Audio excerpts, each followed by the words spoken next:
Salam les bichettes, épisode 33, et nous sommes le 23 septembre 2024. Tiens, regarde ton écran. Dans 33, il y a 2-3 qui s'alignent.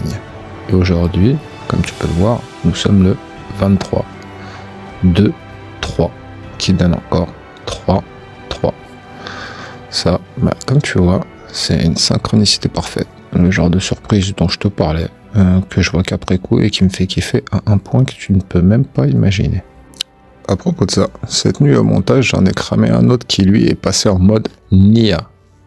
Je sais plus exactement ce que c'était, hein, mais je me souviens que quand je l'ai vu, je me suis dit une synchronicité aussi grosse. Sincèrement, je me suis dit, on aurait dit que je l'ai fait exprès, alors que pas du tout. Parce qu'au contraire, hein, les synchronicités, c'est les plus beaux signes qu'Allah nous laisse traîner pour nous faire sentir sa présence au quotidien. Tu peux les apprécier que lorsqu'elles viennent de ta Nia. Je vous ai dit que j'allais provoquer celle des épisodes Nobel. Bon, oui, ça n'a pas vraiment l'air d'être Nia. Mais je te le dis, là aussi, c'était ma Nia qui parlait. J'étais énervé du fait de mon renvoi. Et je ne sais pas si tu te souviens, au travers des petites énigmes que je vous ai partagées, j'ai entrevu la contre-attaque à adopter. Et c'est pour ça que dans l'épisode précédent, j'ai lâché la notion de action et réaction. L'action venait de l'origine du mal, la réaction venait de moi. En tout cas, viendra. Parce que les épisodes Nobel 36, 37 et 38, je les ai pas publiés. Mais je les ai même pas enregistrés d'ailleurs. Mais bon, ça arrive. Dans ce contexte de action-réaction, c'était du lâcher-prise absolu. Ça veut dire que tu marches sur un fil tendu, sans filet, sans barre stabilisatrice, sans harnais de sécurité, et avec les yeux bandés. Et crois-moi sur parole, si tu vas atteindre le 6e sens, le lâcher-prise, il n'y a pas d'autre chemin. Autrement, retourne faire des poses de film de cul sur ton tapis de yoga, et on verra, hein, peut-être que ça deviendra, hein, qui sait. En attendant, la seule interprétation que j'en tire de toutes ces synchronicités, c'est que je fais exactement ce qu'il faut, exactement dans le timing qu'il faut, ni plus ni moins. Et quand je vois toutes ces synchronicités imprévues qui tombent les unes après les autres, pour moi, c'est juste un mektoub encore plus gros que la tour Eiffel dans mon salon. Si je le vois pas, c'est que je suis aveugle, ou alors c'est que je suis encore mort. Tu sais quoi, je vais prendre quelques minutes au montage et j'irai te chercher la synchronicité dont je te parlais que j'ai vu passer cette nuit, qu'après coup comme un Kinder Surprise en train de taper un sprint. Donc regarde ton écran, j'ai été chercher la synchronicité, là bon ça m'a un peu fait chier, bon c'est pas grave, de toute façon si je le fais pas, tu le feras pas. Donc là je vais te passer le petit extrait concerné et ensuite je reprends. Il restera le 33, le 34 et le 35e épisode à publier avant la série des 3 épisodes Nobel, qui sont les épisodes anticipés, qui sont des épisodes clés et qui me serviront pour me venger de ce que m'a fait l'origine du mal cette semaine de tordu, qui, je te le rappelle, m'a fait perdre un job de secours qui était compliqué, ok, mais que j'aimais bien. Mais bon. Donc, tu vois ici sur l'image, je résume. Regarde, aujourd'hui, on est toujours lundi 23. La nuit dernière, je te disais que j'enregistrais l'épisode 32. C'est le précédent. J'ai commencé dans la nuit du 22 et j'ai fini de l'enregistrer dans la nuit du 23. Donc la nuit dernière, entre-temps, j'ai dormi, je me suis réveillé, j'ai publié l'épisode et là, toujours le même jour, lundi 23, je continue d'enregistrer. Donc, le 23 pour l'épisode 32, regarde, tu vois, 23 et 32 apparaître. Et là, comme ils sont placés, on appelle ça une synchronicité miroir. Ensuite, je reprends l'enregistrement, donc maintenant, et tout à l'heure, au début de l'épisode, je te disais, nous sommes le 23. Et j'enregistre le 33e épisode. Regarde, le 23, si tu l'écris en toutes lettres, ça te donne 2, 3. Donc, 3 et 3, comme tu vois apparaître. Et donc, encore 33. Tu vois un 33 apparaître au sujet de la date pour un 33e épisode. C'est une synchronicité parfaite. Maintenant, regarde.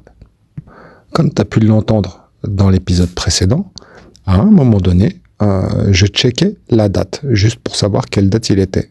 Toujours pensant qu'on était le 22. Et comme tu as pu l'entendre, je t'ai dit, ah ben non, on est le 23. Donc là, alhamdoulilah, on est le 22 septembre 2024. Mais non, même pas, tu sais quoi, on est déjà passé au 23, il est 1h33 du matin. Sauf que, sans m'en rendre compte, quand je t'ai dit qu'on était le 23, donc toujours le 2, 3 qui donne 33, au moment où je te le dis, je te donne aussi l'heure.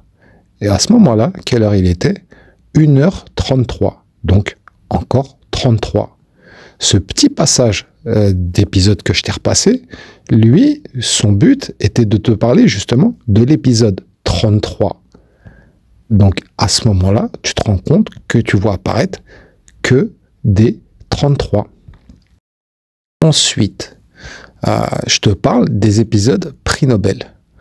Les épisodes prix Nobel, depuis que j'en ai parlé, enfin là récemment, là, depuis que j'ai pris la haine en fait, je t'ai dit que j'allais les exposer et sous forme de clés quantiques pour l'épisode 36, 37 et 38. Et regarde, qu'est-ce que tu vois apparaître au sujet de ces trois épisodes? 36 qui aligne 3, 6, 37 qui aligne 3, 7, 38 qui aligne 3, 8. Et là, tu te souviens au début quand je te disais que le 3 était la clé? Eh ben, c'était pas pour rien. Quand je te dis que le 3, c'est une clé quantique, c'est une réalité. Un jour, je t'expliquerai pourquoi, je t'expliquerai comment ça marche. Et tu sauras tout au sujet de la clé de 3. Bon, je sais que ces petits passages synchronicité, pour certains, ça les intéresse pas du tout. Mais pour d'autres, je sais que ça les fait rêver. Parce que eux, ils réalisent que absolument tout est relié à la notion d'espace et de temps. Quand tu conçois que le hasard ne peut pas exister dans un mektoub, eh ben ça, c'est exactement les indices qui te donnent raison. Et la plupart du temps, ça passe inaperçu pour le commun des mortels, sauf que moi, je le vois gros comme un éléphant assis dans mon salon. J'arrête pas de te le dire depuis le début. Dans le mektoub, ni le hasard, ni la chance n'a sa place. Ça n'existe pas. À une période, j'arrêtais pas de dire à mon frère Franck, ma vie, elle est rivée sur un rail quantique duquel je peux pas m'échapper.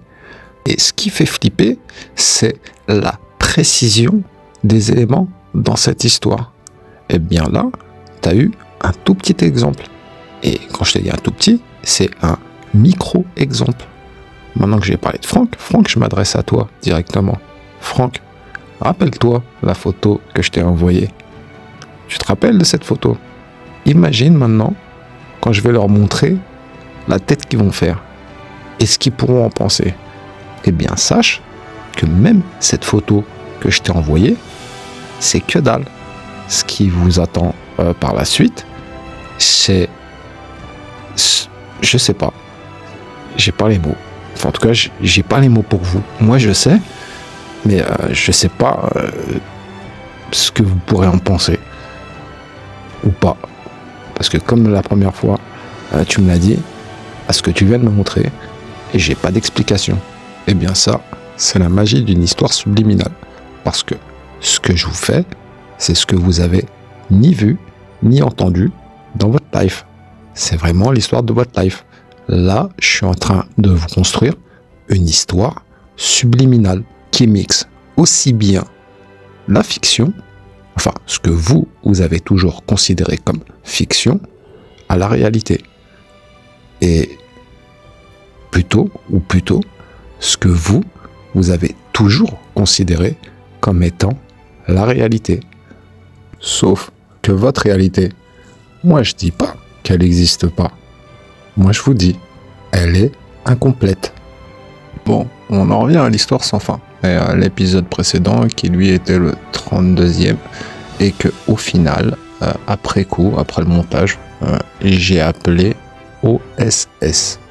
Et là, tu vas avoir l'impression que je vais prendre un détour ou plusieurs pour poursuivre cet épisode, mais pas du tout. Je fais exactement ce que je t'ai promis en bousculant la chronologie, donc ça va aller tout droit et justement, je vais vous apporter des éléments de réponse. Et donc, OSS en anglais, ça signifie Open Source System. Et pour la bichette du fond de la salle et que j'embrasse, ça veut dire, en informatique, lorsqu'on crée un programme et qu'on le met en ligne, comme une application ou n'importe quel logiciel, deux choix s'offrent à nous. Le premier choix, c'est qu'on garde le code source sur un ou plusieurs serveurs privés, ou serveurs dédiés, ou serveurs cloud. C'est des serveurs différents, mais bon, ça, t'as pas besoin de le comprendre. Ce qui veut dire que personne n'a accès au code du programme et que personne ne peut le modifier ou le copier à partir de ton code. Maintenant, le deuxième choix qui s'offre à toi. Tu peux mettre le code source de l'application ou du logiciel que tu vas mettre en ligne en open source system. Ce qui veut dire que tu prends ton code source, que tu le mets sur un serveur où n'importe qui peut prendre ton programme pour le copier ou le modifier. Et maintenant, je vais te l'expliquer d'une manière encore plus simple, parce que celle-là, peut-être qu'elle ne te parle pas. C'est comme si toi, tu venais de créer une voiture de A à Z. Absolument tout fait partie de ta création et vient de ton imagination. Tu as deux choix qui s'offrent à toi. Ta voiture révolutionnaire, tu veux que ceux qui en auraient le courage puissent la copier pour l'améliorer.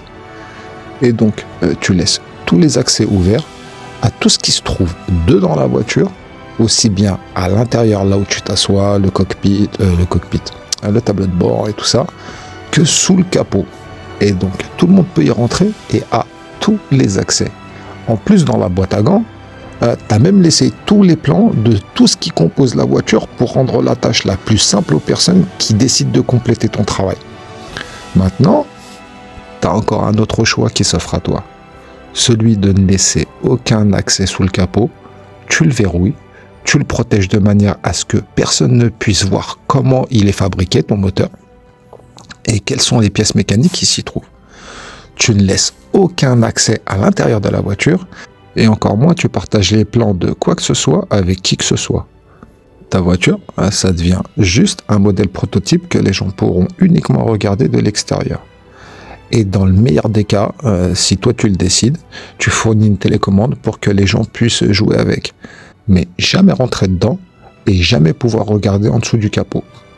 Eh bien, un système open source, c'est ça. C'est lorsque tu crées un programme et qu'il est libre de droit pour que n'importe qui puisse l'améliorer ou même il fout de sa merde. Des fois, ça arrive aussi. Mais en tout cas, les gens, ils font ce qu'ils veulent. Et donc, pour en revenir à ce que je te disais concernant le titre que j'ai donné à l'épisode après l'avoir monté, OSS, c'est parce que quand je commence à enregistrer, j'ai pas de plan sur ce que je vais dire. Et seulement à la fin, lorsque je sais tout ce qu'il y a dedans, dans l'épisode, alors je cherche un titre qui sera le mieux adapté à tout ce qui se trouve dans l'épisode, donc le contenu. Ça peut arriver que je le fasse pas, comme avec les épisodes No Name 2-0 que j'avais annoncé juste avant de les créer, de les enregistrer. Mais de mémoire, comme ça, c'est la seule fois où je connaissais le titre à l'avance. Et maintenant, je vais t'expliquer pourquoi cet épisode précédent, le 32, je l'ai appelé OSS pour Open Source System. C'est parce que ça servirait à rien de ne pas t'expliquer pourquoi tout ce qui m'est arrivé dans l'épisode précédent m'est arrivé. La sensation bizarre, je te le rappelle, hein, la sensation bizarre que j'arrivais pas à définir pour lui trouver une origine ou un nom.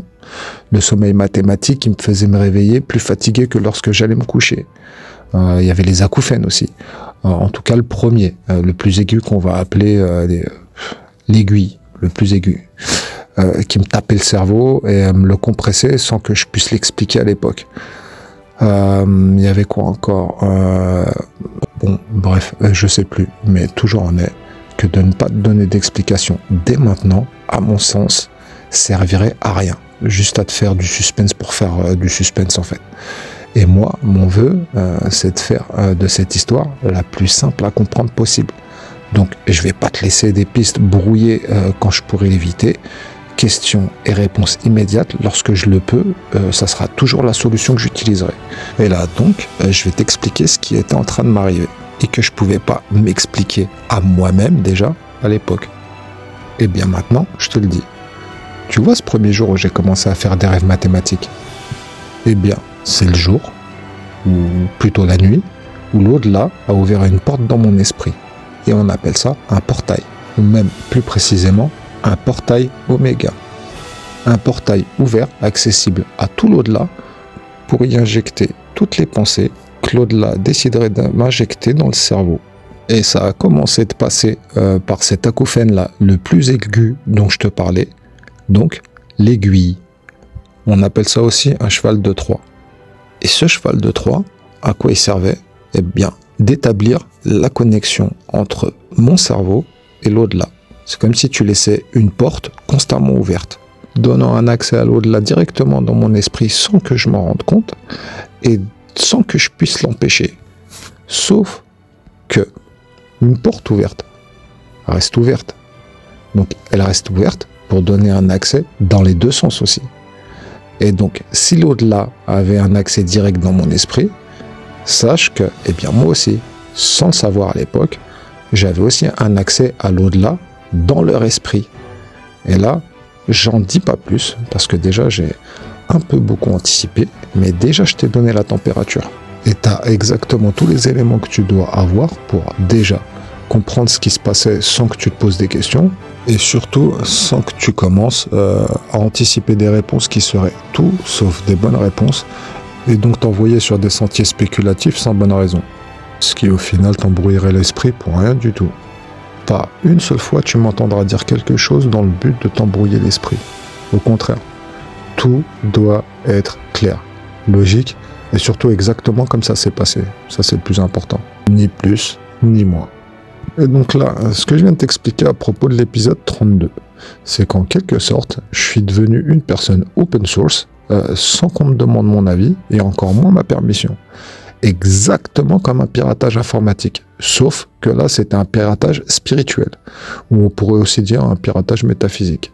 De là d'où je reviens, on appelle ça un viol. Exactement comme dans notre réalité. Et de l'autre côté, il peut aussi s'appeler UV. La lettre U et la lettre V tout attachées. Un jour, tu comprendras pourquoi on l'appelle aussi comme ça. Bon, ça, c'était une partie de réponse qui déjà te fait comprendre les choses, alors que peut-être tu te contentais juste d'écouter sans te poser de questions. Alors, dans ce cas-là, je te donne les réponses avant même que tu te les sois posées. Plus confortable que ça, je vois pas comment je pourrais faire de mieux. Et maintenant, on peut passer à la suite de l'histoire sans fin.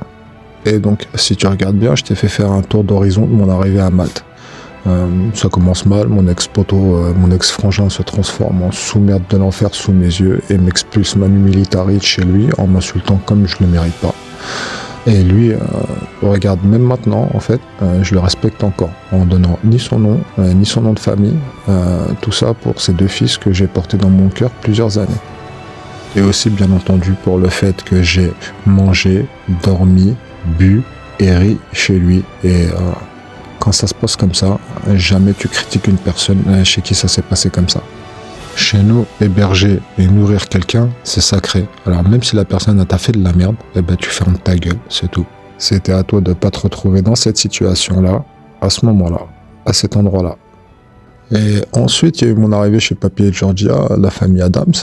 Je t'ai raconté le blackout de la boîte noire qui m'a conduit à des vacances forcées. Je t'ai donné les éléments sous forme de reportage qui te montraient exactement ce qui faisait flipper dans ces périodes de coco trop vide de sens et les packs qu'elle allait avec. Je t'ai parlé du Q avec Trump.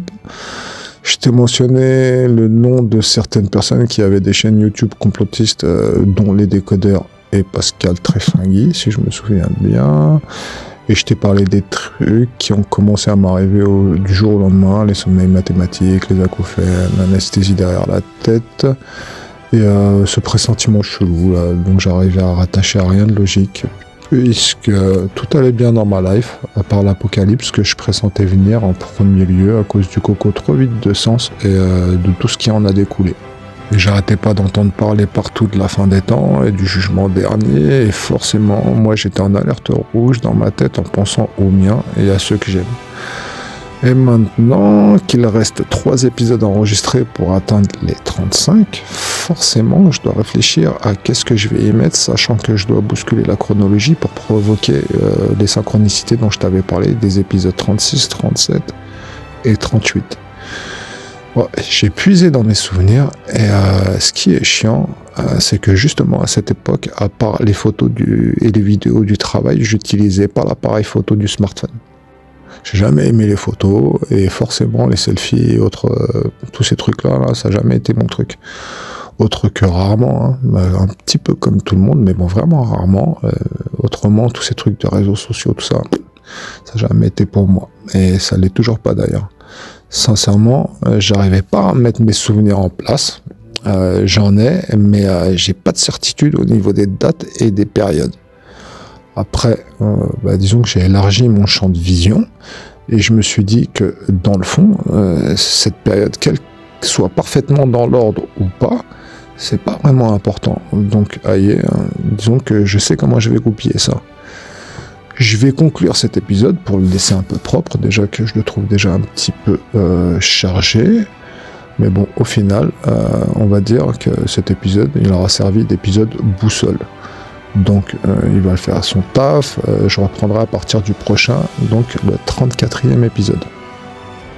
Je l'aurais pas fait comme ça en temps normal. Mais bon, je t'ai donné tous les détails sur les causes et effets dans les épisodes précédents, et je me répète déjà assez, je pense. Mais je pense aussi qu'à un moment, il faut passer à autre chose. Et donc, l'épisode 34, là, le prochain, le 34e, sera sur un sujet que j'ai complètement oublié, mais qui dans le fond est tout autant aussi crucial que les épisodes reportage que j'ai fait précédemment. C'était les épisodes de 26 à 30, sauf erreur de ma part. Ce sujet-là, que j'ai pas traité, de toute façon, lui, il est inévitable, alors qu'il se retrouve maintenant au mois de février 2022 de l'histoire. Franchement, ça changera que dalle. Surtout que je pense qu'en fait, le placer maintenant se trouve exactement dans la bonne chronologie. Je pense. Ensuite, il y aura l'épisode 35, l'épisode de la date cruciale du 19 novembre 2021, dont je vous ai parlé depuis le début. Date où tout est devenu plus que chelou dans ma life. C'est exactement la date où je suis rentré dans ce fameux terrier du lapin d'Alice au pays des merveilles. Pour en ressortir complet, mais seulement 3 ans après. Et ensuite, je vous ferai les épisodes Nobel pour enchaîner les clés quantiques en vous faisant un peu rêver quand même. Dommage que je sois pas là, j'aimerais trop voir vos têtes une fois sortis de ces 3 épisodes. Mais bon, c'est pas le cas. J'espère que j'aurai des retours de votre part en tout cas. Bon, je crois qu'on est bon, hein. Sur ce, les frangins, je vous dis la suite au next épisode, Inch'Allah.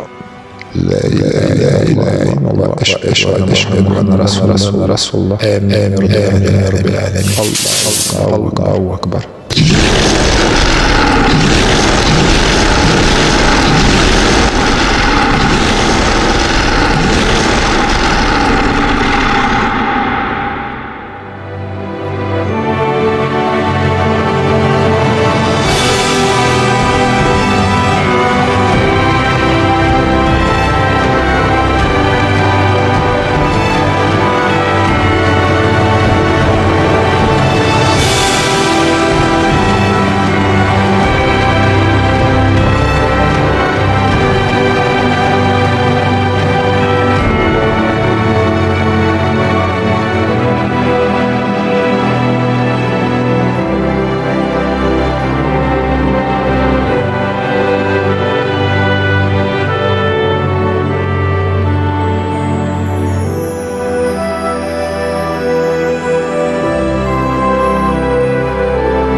Allah Waka, Allah Waka, Allah Waka.